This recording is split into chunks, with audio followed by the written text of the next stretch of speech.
Welcome back, Principal Matters podcast listeners. I am Dr. Jen Schwanke, and here with my co-host and friend and podcaster extraordinaire, Will Parker. Hi, Will. Hi, Jen. Did you know that the Q&A that we're getting ready to do is supported by our friends at Summer Pop's Math Workbook? So before we do the Q&A, I just want to say, principals, when students practice math over the summer, your math scores, they go up. And so right now is the time to be planning for your summer math work. So a great way to start is by ordering a free summer workbook sample or samples from my friend Pete at summerpopsworkbooks.com. So don't hesitate. If you're already thinking, how can I get my kids through the summer ready for next year to be strong in math, go to summerpopsworkbooks.com and request your free samples. Jen, what is the Q&A that we're revisiting? Because this is actually a Q&A part 2. Well, yeah. And before we do that, I want to tell you why you should stay on after the Q&A. And That's right. Yeah, Who's I our haven't guest this told you week? yet who our guest is. This is my friend, Eric Nichols. You guys, Eric Nichols is such an incredible human being.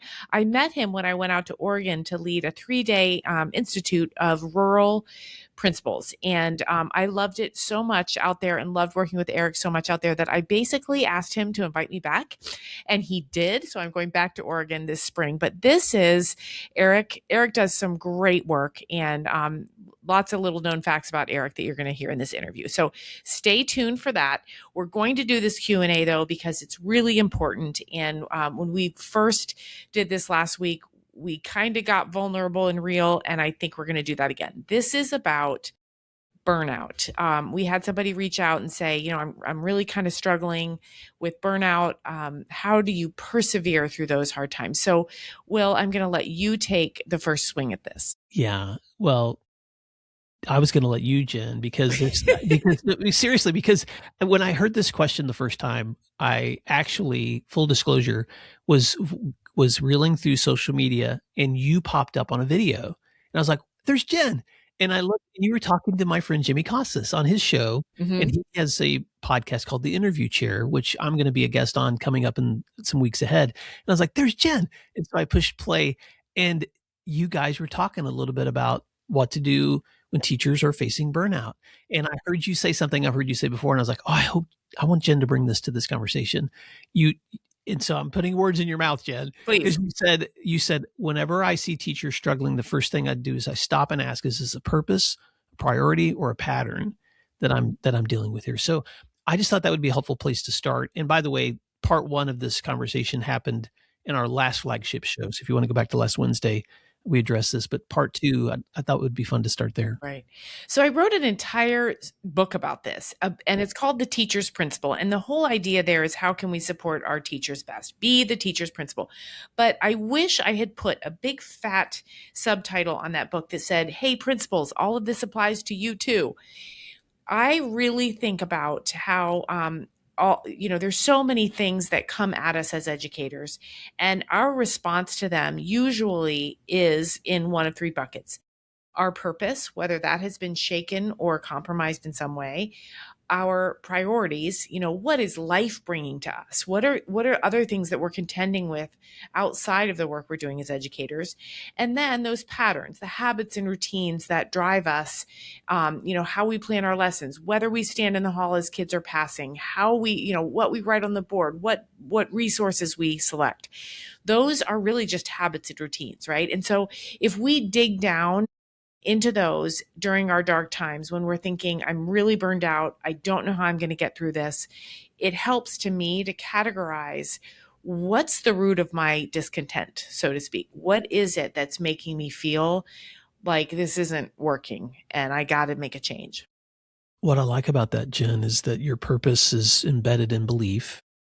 So it brings us back to, sometimes we like to use that word mission. And that priority piece to me is embedded in the important choices you're making. You and I talk all the time about anytime you say yes to something, you're saying no to something else. How do you delegate and distribute and identify in advance what's most important? I always say to leaders, you said that's important to you. Now show me on your calendar where you plan to do that. Right. But then your patterns become the habits Sometimes the systems, sometimes they're the people and systems pieces together. And you and I talk a lot about all of these things, but I like that because what I hear you saying is take a moment and pause. And if you're reflecting on your own burnout, because that was the question from this listener, is how do I persevere? How have you navigated difficult stretches in your own career? And so what I hear you saying, Jen, is one of the important things to do is just stop and ask, okay, is for myself, is this a purpose problem, a priority problem, or a pattern problem? Exactly. And I can't tell you how many times that has led me out of the dark, so to speak, and helps me know what problem I'm solving. Well, I mentioned this the last time that we were together, that when I wrote the book, Pause, Breathe, Flourish, Living Your Best Life as an Educator, it was a reflection for me on those areas of my own growth that could help me stay a better human so that I could also be a stronger leader. And, I think I told the last Q&A the story of my wife holding the mirror up to me, that I was becoming a shell of the man I used to be. And so I'm shamelessly plugging that book again as a way for leaders to think about how they can reflect on this themselves. I've also had leaders do that as a book study with their teachers, because every chapter I take an opportunity to ask you to reflect on your own habits and practices and mindsets around different categories. I have a chapter on your own mind, your mindset, a chapter on the power of your influence. Are you creating, when you step in a room, does it get brighter or does it get darker? Your own time management, because that time management is a huge part of how you can execute the things that you know are most important. Your own friendships, because if we abandon the people that are going to support us and hold us up in this work and think we can do it alone, we're going to die.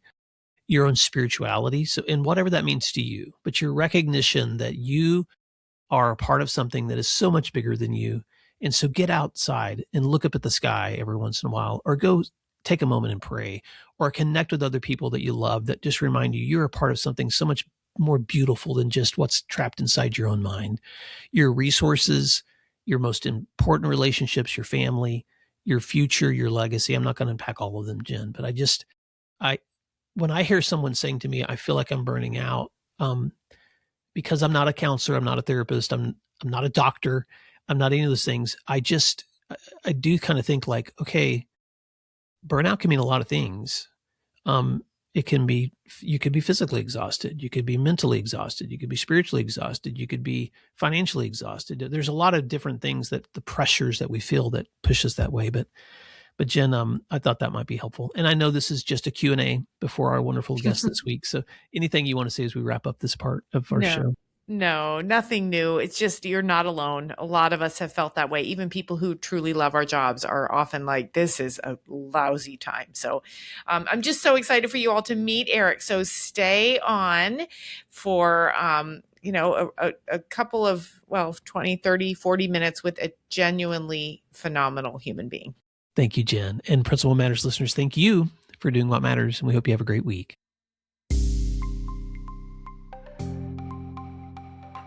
Let's take a moment to thank our sponsors, and then we'll be right back. Why is IXL used in 95 of the top 100 U.S. school districts? Because it works. IXL is research proven to benefit all student populations, including English language learners and special education classrooms. IXL is an all-inclusive online learning and teaching solution for K-12 that accelerates achievement, saves teachers time, and more. This one platform helps you accomplish what normally would require dozens of other tools. For example, as students practice skills, IXL automatically differentiates learning to help them master concepts at their own pace. Teachers get real-time insights into how students are performing so they can provide timely support. What I love about IXL are the personalized SAT and ACT study plans. Students just need to enter the most recent test score, and IXL automatically generates a custom list of skills they should work on to improve their scores. Discover what IXL can do for your school. Visit IXL.com/PM today. You're listening to Principal Matters, the School Leaders Podcast. Welcome back to Principal Matters podcast, everyone. I am Dr. Jen Schwanke, and we are heading into the heart of rural America today Mhm. to speak with a guest who's truly a champion for students and educators in communities that are often overlooked. And I could not be more psyched for this conversation because we're talking to a new friend of mine. Hi, Dr. Eric Nichols. Well, how we doing? Good to see you again. It's good to see you too. For our listeners, I got to spend a few days in Bend, Oregon, where Dr. Nichols, I don't know, like worked his magic for a wonderful 2 or 3 days with rural educators in Oregon. But a little about you, Eric. I think people have started to call you kind of like the rural school leader, and for good reason. Um, I'm going to talk a little bit about you, and then you're going to get to talk.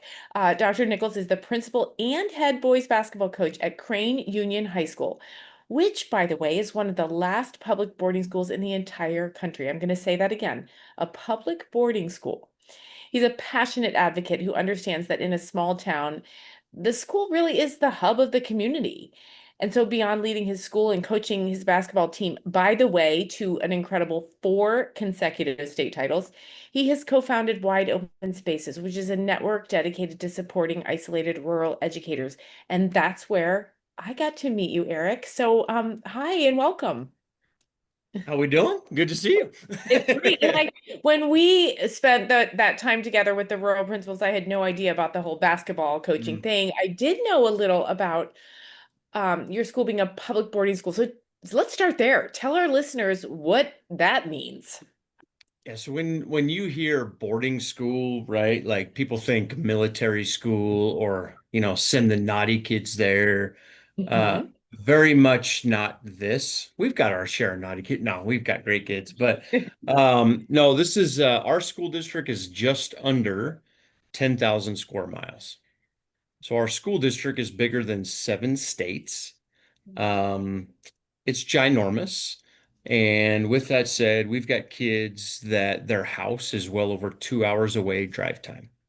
Um, there's many gravel roads, many dirt roads, around national wildlife preserves, like all the things. And so with that says distance is a challenge. So we have 7 1 or 2 room schoolhouses within the county. Those feed into our Union High School. Okay. So Fields, Oregon, which is on the border of Oregon, Nevada, that feeds into Crane High School. Driving 2 hours each way isn't really doable for folks. And so with the school district, what it is, they created a dormitory years ago. And so those kiddos, they come on Sunday night and they stay through Thursday at school, and many of them go home Thursday night. Okay. Um, Athletics often takes place on the weekend. So if you're a parent, you would often travel with your child, whether that's motel rooms or sometimes they'll stay in the dorm. But hard situation to wrap your mind around, like sending your 14-year-old kiddo a long ways away to stay in a dorm. But we've got great staff here. We have a matron and a patron. The boys Okay. live on the bottom floor and the girls live on the top floor. And so we have some great staff that work with our kiddos, and that's the dorm. Pretty interesting situation. So do they ride a bus or do parents get them there? In lieu of transportation dollars, which states often reimburse schools for, right? Right. We get dorm dollars. So we help reimburse parental transportation or student transportation in some cases rather than a bus. Right. Okay. Okay. And athletic, well, wait, I'm gonna Mm. get there in a moment. There's so much to ask this guy, everybody. Okay, so you didn't start teaching in Crane. You started your teaching career in a large high school with about 2,400 students. Yeah, right. Bursting at the seams. Yeah, so tell us about the adjust, like what brought you here? Mm. So I grew up in what I call Baker. It's now called Baker City, but it's under 10,000 people, so it's like a historical thing. So if you're Okay. originally from Baker, you call it Baker. So I grew up in a town of just under 10,000 people, fairly rural. We do have a freeway that runs by, and so you get all that, but it's still more of a rural community. It's 2 hours from Boise, Idaho, Okay. which is a decently large city. Right. So I grew up rural, and I grew up even more rural than that as a youngster in a town of about 300, where my grandparents lived. So grew up with cows and horses and tractors and all the things. Right. And so then as I went to college and worked my way through the long story of deciding what you want to do in life, Mhm. I decided I wanted to go into education. And so when I went down that route, I ended up falling in love with both athletics and teaching. And so I found myself at a bursting at the seams high school in just outside Boise and Meridian.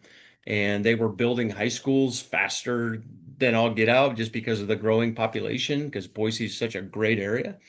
And as that was happening, classes of 52 at one point, right? Like what is going like we opened up a new high school and like there they were, right? And so you had just jam-packed classrooms, but awesome staff, and we got through that. Um, and then I while I loved it, and I wouldn't trade it for anything because like you got to be on your game with 50 kids in your class, right? Right. Um, but often they behave better, by the way, because like there's a community with 50 kids. And so, anyway, that said, there were some opportunities that I saw in rural America that were like, we're kind of calling me back there. Oh, and then I met a gal from Burns, Oregon. Okay. And so that might be part of the situation as well. That helps. That helps if you Yep. got a pretty girl who it says, let's go rural. So Yep. I think this is actually quite profound what you just said, because you just told us that you went for this. Hmm. It happened to you. It wasn't that you Mm. never left town. You had gone out into a different situation and then you came back rural. And so I know from just talking to you and listening to you that one of your, um, the roots of your why is, the school's role as the community hub. So tell me why those moments are so powerful for the students, Mm. the town, the parents, the community. What do you feel it as a rural principal that some of your suburban or urban colleagues might not? Mm. You said something prior to your question that really got me, and I'm going to answer that first. Okay. I was in a conversation with somebody, and I told them where I was a educator at, and I said, "Oh, I'm sorry." And I go, "What do you mean you're sorry?" And like very offensive, right? Like, no, there's nothing to be sorry about. I love where I'm at, like, or Right. I wouldn't be here. Right. And like, rural isn't something that happens to you. It's something you get to be a part of. Mhm. And that's where I said, I'm sorry you don't understand.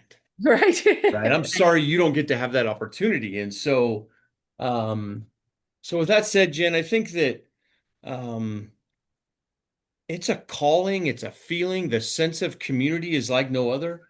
When I pick up this phone, Hmm. 98% of the time it's help. It Yeah. is like, what can we do for this child? Not a right? Like like, yes, right? There's always those situations, but no, it's like, how can we help? Hey, Right. what's Friday night this, Friday night that? How can we help at the booster club? How can we help with the football game? How do I get on the chain gang? Like, who asked for that?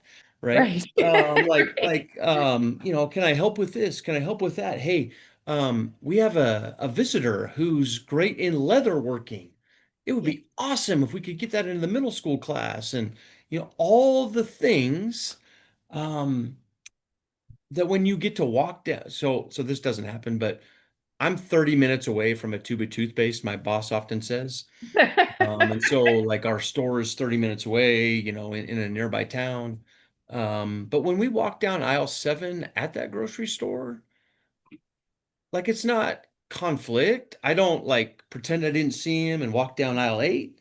Um, yeah, you have to have a parent teacher conference or you get to have a parent teacher conference, but like that's okay, right? Right. We're all in this together, and because we're all in this together, we do have those hard conversations because when I go to the movies and again in the nearby town, like I get it. I'm probably watching a movie with some of my kids, not Right, my kids, but right, our kids, right? And we're all policing each other. It's like neighborhood watch. right. And so you have those difficult conversations because you're going to see each other again That's and right. again and again. It's very family. Right. Well, and I have heard you also say, I mean, you wear a lot of hats. You're principal, you're coach. I think you've driven a bus, you know. 100%. Walk us through a typical day in the life. How do Mm, you manage that constant role switching? It's mm. so common for rural school leaders. Yeah. Jen, I think it's also important to note, not to like add more hats, but like because our school is so small, like we often struggle with dollars. And Right. so one thing we also do is we've got a collaborative relationship with a virtual charter school Okay. to help us out with money and also because we believe in school choice and that also gives us more options for our kids, right? So we have virtual relationships for AP, college classes, makeup classes, all the things.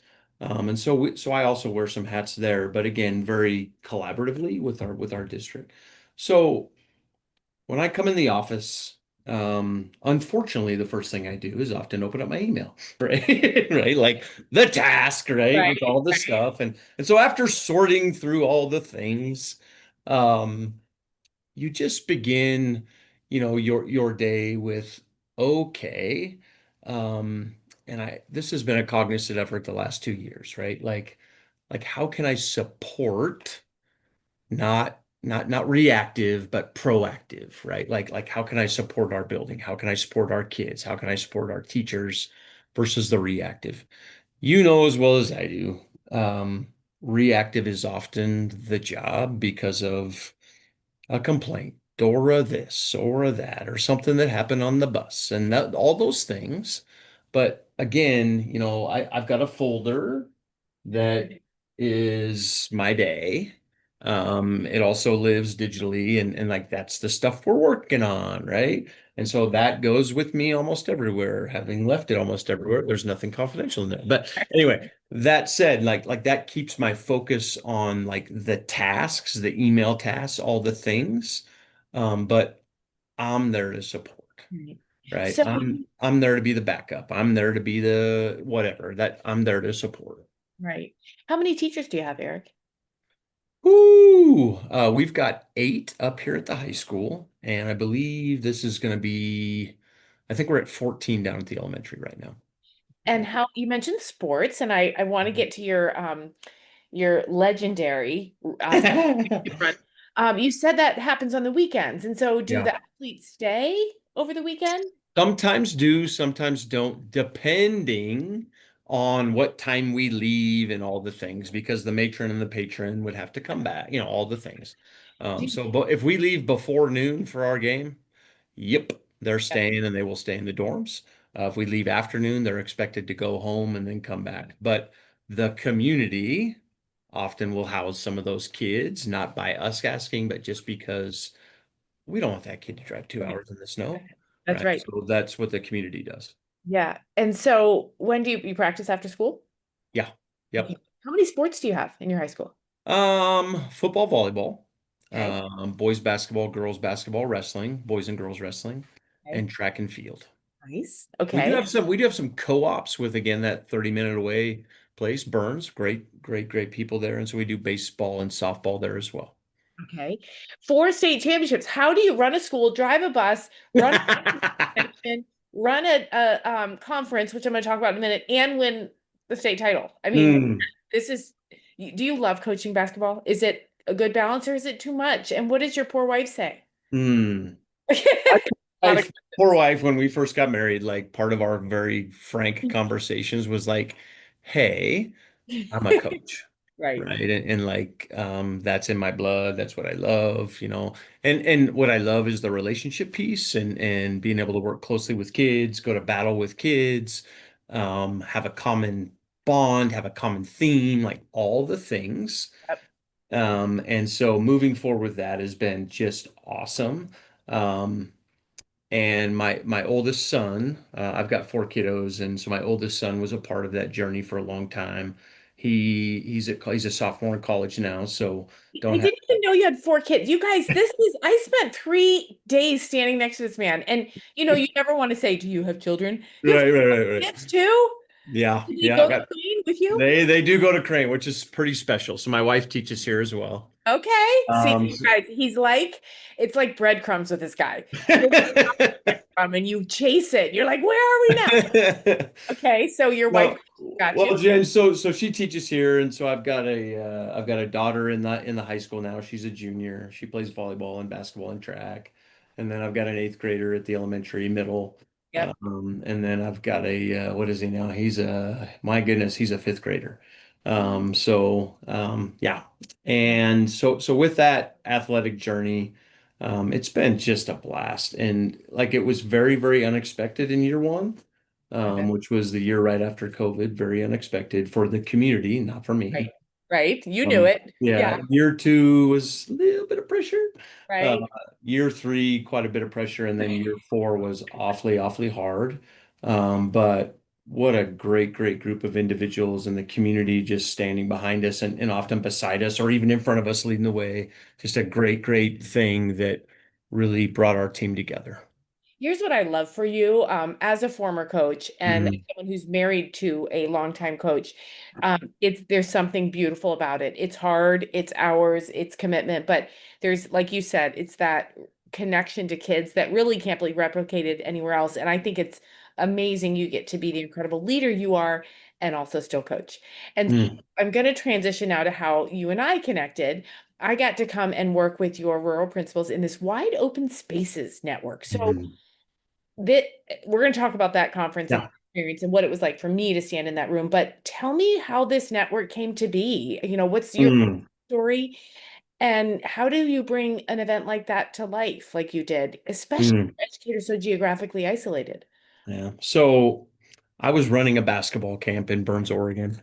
And that summer I was outside, and my kiddos were there, and all the hundreds of little kiddos around third graders, fourth graders, like doing what they do, dribble derby and shoot Right. hoops and dribbling off to all the things. And this lady came up to me, very nicely dressed, and said, "Hey, I need you to talk to me in the district office. I'm the new superintendent." Whoa. And I was like, well, I've got Oh camp. boy. Well, you're going to come after camp. And I was like, oh, okay. So, Right. so at the end of the day, and sweaty and gross and shorts and all the things, I got to go meet the new superintendent. And I went up there and she says, you're going to apply for the director of special services. And I said, oh, I am. And so she says, well, I Oh, heard you're working okay. on your administrative degree and whatnot. And so with that said, I showed up the next day, dressed a little nicer, and we had that interview. And about 2 weeks later, she called and said, hey, you didn't get the job, but you did get the middle school principal job, which I didn't know I was applying for. So I said, Right. well, I said, and so went down that road and discussion, discussion, discussion. Anyway, that said, I took the job, and that was 4 days before school started. Oh, So, whoop. right. So I'm sitting in that chair, not quite sure what to do in my first administrative job. And the first day of school, my neighborhood guy who made the walk, who I learned over those 4 days because he came up every single day, very early in the morning, brought with him a gun clip that he had found on the playground. Welcome to school administration. Morning. Yes, very much so. So if you can kind of think of the Winnie the Pooh tree, and that's where he kind of looked in that little hole and grabbed it. And so I went out there with him that morning and found a Sirius traveling radio, and that where he also found the gun clip. So um, he went on his way that morning, and I quickly learned that what they teach you in administrator school sometimes isn't enough. And so, like, I got out my emergency plan and did all the things, and I attempted to call my boss. I didn't get an answer because it was fairly early in the morning. Um, and so oh no, I see what to do here, but I just want that reassurance. So I went through my list, and I didn't really want to call my boss because I didn't want to seem inept. I didn't want to feel stupid. Right. But I did, but again, no answer. So I didn't know what to do. I called my ex high school principal, my old high school principal when I was a kid, and he answered, Mr. Jerry Peacock, who was in the room with you at Wide Open Spaces. And he walked me through it, reassured me, and we went down the route of different soft lockdown, all the things. By the way, it ended up working out tremendously. The gun was actually found the evening before, all the things, and so it worked out tremendously. But when asked afterwards by someone at the Department of Education, when we had some leftover funds, what would you like to do with these funds? I immediately went back to that situation and said, I'm the only middle school principal for 10,000 square miles. Right. I want to talk to somebody in my shoes who I'm not scared that it's going to be a mark on my evaluation. Right. And so that's where it was built with a gentleman named Mark Redmond and a gentleman at ODE, Oregon Department of Ed, named Brian Putnam, who should be in the Oregon Department Mount Rushmore. Um, and we built Wide Open Spaces, which was a collaborative group, a network where we can talk real. Right. So Right. that's where Wide Open Spaces was born because somebody stole a gun clip and a Sirius radio and was looking for honey with Winnie the Pooh. Right, right. By the way, everyone, Eric is a great storyteller, if you hadn't picked that up. Um, and that's what I found in that room. And you opened the conference with that. You said, we're going to be real, we're going to be honest. But also, you did have people in the room from the Oregon Department of Education. You had people who had so many different roles. One gentleman is the PE teacher, science teacher, principal, and superintendent of his district, and he has Yep. 29 students. Um, Yep. and at first I thought if there's any way that these people can come together and connect and collaborate, Eric Nichols is going to be the guy to do it. And you were, it worked. We had fun, we laughed, we shared information. Um, and so I think I just want to publicly, very publicly, there's thousands of people listening to this. I want to say how critical it is that we don't work alone, Eric. And you knew that. And you said, I want to get people together. And I think you were by golly going to make that happen.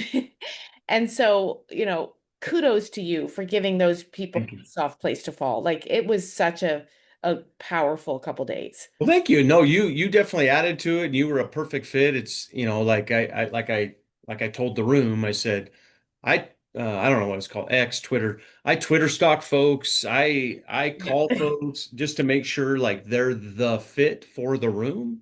Right. Because the room is a fragile place, right? Like not to steal your book title, but like trust is everything. Yes. Right? Trust is everything. And so they trust that anybody that can be in the room has the rights to be in the room, right? And so you were a great fit for that. So thank you. We had so much fun. And by the way, I believe in my core that you need to write a book about the rural principalship. And I think you may have had that idea too. So, Hmm. if you write this book, what Hmm. would inspire you to take on the project? And what's the central message Hmm. you want people to take away about rural schools and rural leadership? Hmm. So finishing up my dissertation, which was about networking in rural schools, I got to have a lot of great conversations with rural leaders in Oregon and places that you can't find on a map because they're unincorporated, right? 29 kids, two kids in a school district down a gravel road. We're the only folks in the school crossing are sheep and cows, right? Right. Like, um, so with that said, Casey Hallgarth, who is the superintendent of the school district where I went to school in Baker, and I are good friends. And so we've actually started on this journey around the story of small schools, about mowing the lawn, about driving the bus, about the crazy things that happen in rural schools that happen elsewhere as well, just on a different scale because of our size. There are great things here. There's very much unseen strength in rural schools. And so the overarching message, though, for what the crazy stories and the fun and the tears and all the things that happen in this office, um, you just shouldn't do it alone. You just Right. should not be in a silo because you're just not going to last. Whether the relationship is on the phone, whether it's via email, whether we now have this Zoom thing, whether you need to drive 2 hours to go be in the same room as folks that can talk the same language, you just need to do that and you need to build time. There isn't time. There isn't time. Like, make the time, right? Like there's nothing in my estimation that's more important than having that relationship. Like whether you're talking to your stapler or whatever it is, like talk to somebody, because a bunch of these decisions shouldn't be made in silos, especially Right. when we're dealing with this stuff. But the stress is going to be real, and the good times and the bad. Like get that network. Like call me, right? That's Call right. me for real. Like Right. I'm happy to do that. I talk to folks from all over the place and it makes me a better school leader. Right. Right. Um, Eric, there was a great article that I found that kind of Mm, highlighted you as a rural teacher, and I'm going to and leader, and I will put that link in the show notes. mm, In that article, you mentioned your fifth grade teacher, Mr. Payne, as a key mm, inspiration. And so, mm, how do you see that influence and the supportive environment of your own school reflected in the way you lead Crane Union and mm, other rural leaders? Like, how does that make that connection for us? mm. Like I got chills right now thinking about Mr. Payne. So, um, I enjoyed school as a youth. I mean, it was fine. Like somewhere around the third, fourth grade, kids start not enjoying school sometimes, right? We zap it out of them somehow. Um, that probably started for me about that time, right? At fourth, fifth grade. But like he brought it back. And I specifically remember like a silly little thing, like talking about the 1988, just age myself, election, George Bush and Michael Dukakis. And I can remember like Bob Dole and Richard Gephardt, like Pat Robertson, like these names that like shouldn't. I'm a political science guy, sorry. But Right. like they actually stuck in my head because of what we did in the classroom and how excited to learn about the Electoral College and like caucuses and primaries and like stuff that fifth graders like whoopity doo, right? Why aren't we learning about dinosaurs and rock? But like this was my jam all of a sudden. And so like every night I would go home and read the daily paper from Baker, Oregon, right? And look for articles about the election. What fifth grader does that, right? And so my friend and I like really got into it. We clipped articles and brought them in and pasted them with our glue stick, like on this little deal, and got us so excited. And like he did some other things, like he was a juggler, and so we did juggling in PE, all the things like Of like course I he was. couldn't juggle. I just couldn't do it. And so and that was okay because he made you realize that that was okay. And so um he would like his voice would change when he was disappointed, like all the things that you remember like as a grandparent or a key individual in your life. And that's what he brought to the classroom and our school community. And I wasn't going to be a teacher like that. No, no. But it stayed with me. And that's part of the reason that I brought it back, to have it in my heart about education and doing that. And that's part of the reason that I do what I do today. And that's part of the reason, like, when my eyebrows come together at you, right? And like I'm disappointed in you, but I still love you. Right, right, Like we say that, like our basketball team says that, like almost grown men telling each other they love each other. Like some people are like, not cool, but no, it's cool, right? Like that's what we do, right? I text and call kids that have played in our program, and it's like, hey, I expect baby announcements, I expect wedding announcements, like not yet, right, right? But right. I expect that Good stuff. time. I expect the good and the bad, and like I'm gonna check on you and like how your college grades are, or not college grades are, or how it's going at work, Right, right? Like all the things. That's what we do here, and probably a right, quarter of the time, like I love you. right. Well, I think the metaphor there of Mr. Payne as a juggler and now you very much a juggler. You say you could You're so- you really are. You mentioned how, I'm going to text and see how you're doing at work. You've had great success, Eric, at securing grants for career Mm, and technical education programs. There was mention in that article about a new land lab and a welding shop. mhm, So, you're not only making sure that kids know how to read, apply to college, go and be successful at college, but you're also clearly able to identify what programs will be the most impactful to your students mhm, and community mhm, and connect them to the future of that community. So talk to me mhm. about that career and that CTE work. Well, crazy. Oregon, as different as it is, right? Like the west side of Oregon, very Portland, Eugene, the east side of Oregon, kind of bend in the middle there, like very, very conservative, very, very rural. A lot of Oregon is rural. That's not what makes the press all the time, but just different political climates as well, right? And so, while CTE is a statewide deal that Oregon has done, it really has caught fire here on the east side of the state. And one of the things that the Oregon Department of Ed has really tried to get to do is around community conversations, and some of those were forced, but like, holy moly, we're already having them. And so, like, while we're having a parent-teacher conference, we're also going to talk about, hey, what's best for our school? Mm, At board meetings, right? Like, we talk about what's best for our school. At football games, we talk about what's best for our school and our kids. And so, like, Friday nights, like, it's the only place to be is the ball game.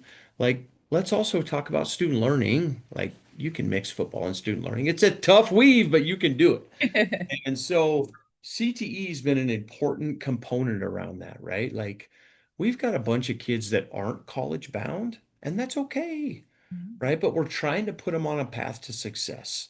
There's a great, great program. I'm not getting any money for this, but I'm going to say it anyway. Like Use Science. mm, Use Science is awesome.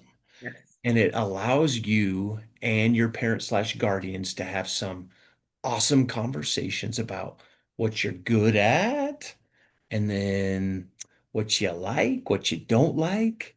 And but it's just conversation that you should be having as a parent, as schools, whatever, about did you ever think about this job that you never knew existed?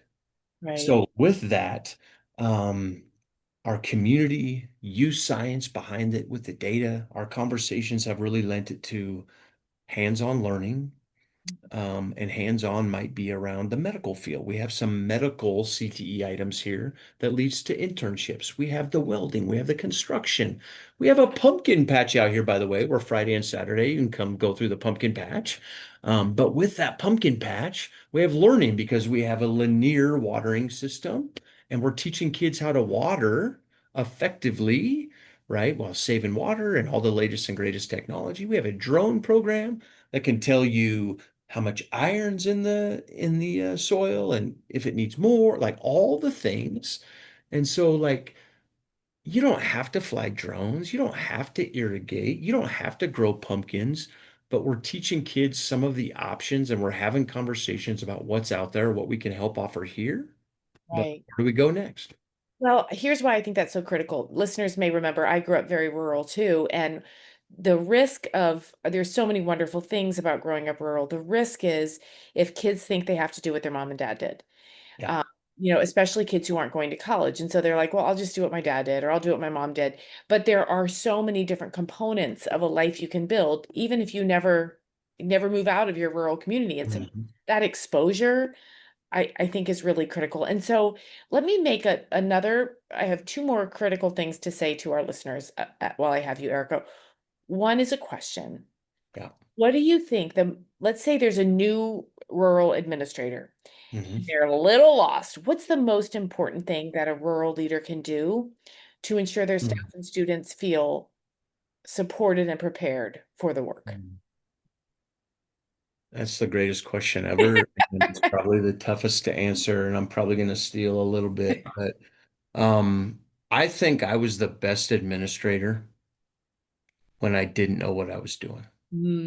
Wow. Those first 2 weeks on the job, before the paperwork came in, before the evaluation, all the things, that's when I was at my best because I was in classrooms giving kids high fives, right? Like helping them with their math and then helping teachers do what they do, right? Like that's when I was at my best. But just behind that is trust. Mhm. And being in those classrooms helped that, but I'm going to turn that just a touch to community trust. Mhm. Um, I got a phone call about 6 weeks into my first season from a gentleman in our community who, again, we're unincorporated. We don't have a mayor and all the things, but like he just called. I don't know how he got my number, all the things. It is on basketball brochures, so maybe that. But like he was just like, hey, I love what you're doing. Love what you're doing with the school. Number one, love what you're doing with the basketball team, the respect, blah, blah, blah, blah, went all this stuff. And so I went and talked to my assistant coach and he goes, well, you got him. You got him. You got him. Right. And so it was very much that like, do what you say you're gonna do. Right. Right. Right. Do what you say you're gonna do and walk down aisle 7. And as much as you don't want to sometimes, Right. Just like, say, right. yeah, yeah, just say hello and do what you need to do. Eric, when you opened Wide Open Spaces on the screen from your computer, your slideshow, Mm, was a quote that got me right in my gut. And it's a quote from Stephen Aitchison, and I'm going to read it. And then you're going to tell me why this quote spoke to you. mm, I think you've used it mm, now. Here's the quote. People change for two main reasons. Either their minds have been opened or their hearts have been broken. Tell me why that quote leads your conference. mm. Ooh, you're giving me all sorts of shit. Like that's the second time, right? Right. So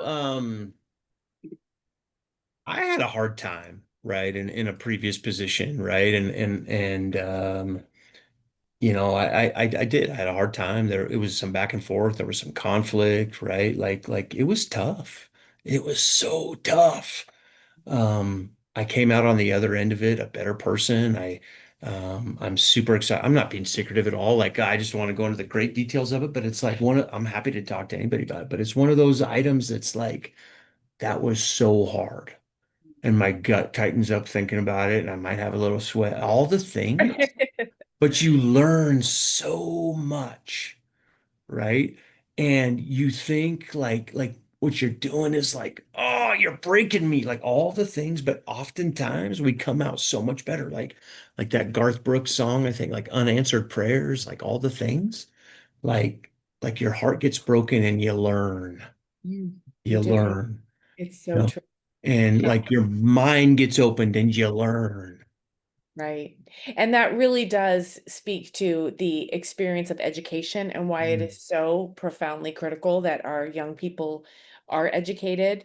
And the hard times too, they're not, I mean, same as you, I've had some dark times in my Right? personal path, but I look back on them with time, I can Yeah. find the gratitude for the learning. Yep. So Yep. Eric, this has been such an insightful conversation. Hearing about your day-to-day life, juggling everything from principal duties to coaching to the CTE work that, aisle 7 of the grocery store, it paints such a vivid picture of the dedication that's required of rural leadership. And so I want to thank you so much for sharing your journey and the story behind Wide Open Spaces and your powerful perspective on why we're. No, it's been a pleasure to hang out with you, not only today but previously as well. And so, no, thank you for being a part of that network, and thank you for sharing your email and your phone and all the things with that group. And anybody listening right here, right now, like I'm happy to do that as well. That's why we're in this together. So let's help each other out. Eric, where can they get a hold of you? So I'm on all the things. So Eric Nichols was taken for any handle, right? I don't know who that guy is, but like I am Eric Nichols. So I am Eric Nichols. Like that's my handle for almost everything. So that's where you can get a hold of me. Or hey, 541-589-2897. Okay. Name on. You call Look him, he forward to beats talking to you. it. So, to all of our listeners, I hope this conversation gives you a deeper appreciation for the leaders, teachers, and students in our nation's rural schools. They're doing incredible work. And as we've seen here from Eric, they're really the heartbeat of their communities. And so I hate to wrap up today, but thank you for joining us on Principal Matters. And thank you all for doing what matters. Thank you for listening to today's episode of Principal Matters, the School Leaders Podcast. If you enjoyed the show, would you take a moment and like, share, subscribe, or leave us a review? In fact, if you share it out with a friend, even more people can become a part of these conversations. Sign up for our newsletter at williambparker.com for even more free resources. And don't forget to check out our website to learn more about our books, professional development offerings, Grow Academies, masterminds, executive coaching, and keynote presentations. Wow, let's keep learning together. And thank you for doing what matters. Principal Matters.